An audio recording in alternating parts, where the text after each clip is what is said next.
To'g'ri, aytilgan manzilga yetib keldik. Uzra ko'zim ilinibdi. Necha pul bo'ldi mendan? 8000 so'm bo'libdi. 7000 bor ekan, rozi bo'ling. Mayli. Rahmat.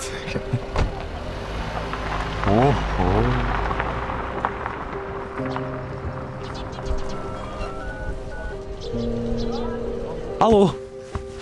Ha, keldingizmi? Ha, aka keldim mana u aytgan joyingizga. Bo'ldi, men sizni ko'rdim. Shu to'g'rizdagi podyezddan 6-etaj chiqing lift bilan. 6-etaj. Ha, chiqyapman mana.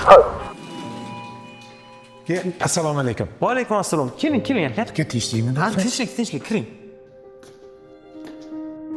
Hozir ko'rganingiz spalni xonamiz, orqamizda kladovka, bu yoqdan mehmonxona, sanuzel va oshxonamiz. Ha, aka uy zo'r, lekin bitta narsaga tushunmagan. Bu uyni menga nimaga ko'rsatyapsiz? Bu uyni sizga bir inson hadya qildi. Qo'lisi yo'l kalit. Pasportingizni olib keling dedim. Olib keldingizmi? Ha, olib keldim.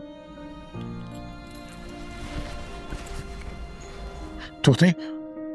Kim hadya qilishdim? Aka, bunisi sir. Men buni sizga ayta olmayman. Ha, unda siz kimsiz? Men o'zim Buxoro shahridagi Megapolis ko'chmas mulk agentligini sotuv bo'lim rahbariman. Bizning mijozimiz mana shu kvartirani sotib olib, sizga hadya qilishimni aytdilar. Men prosta u kishining omonatlarini sizga yetkazuvchi odam. Unda yuring aka, notariusda uyni nomingizga yetkazib beraman. Kim hadya qildi ekan? Shunaqa yaxshi insonlar ham bormi ekan? Ha aka, hali ham shunaqa yaxshi insonlar bor.